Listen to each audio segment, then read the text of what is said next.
سے ان پر کوئی آفت نہیں آنے کی، سو وہ اندھے اور بہرے ہو گئے۔ پھر اللہ نے ان پر مہربانی فرمائی، لیکن پھر ان میں سے بہت سے اندھے اور بہرے ہو گئے، اور اللہ ان کے سب کاموں کو دیکھ رہا ہے۔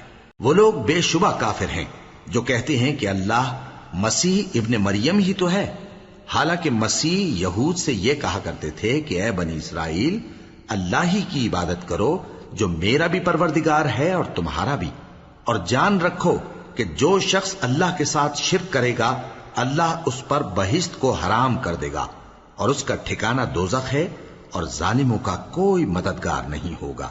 وہ لوگ بھی کافر ہیں جو اس بات کے قائل ہیں کہ اللہ تین میں کا تیسرا ہے، حالانکہ اس معبود یکتا کے سوا کوئی عبادت کے لائق نہیں۔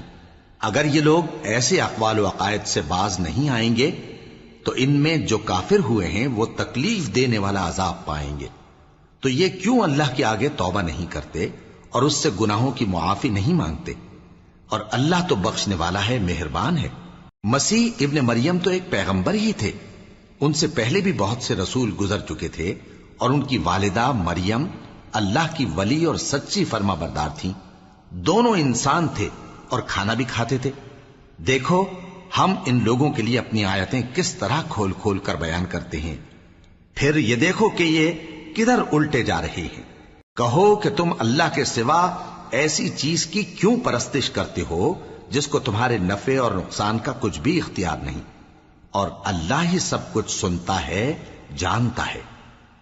کہو کہ اے اہل کتاب، اپنے دین کی بات میں ناحق مبالغہ نہ کرو، اور ایسے لوگوں کی خواہشوں کے پیچھے نہ چلو جو خود بھی پہلے گمراہ ہوئے اور اکثروں کو بھی گمراہ کر گئے اور سیدھے رستے سے بھٹک گئے۔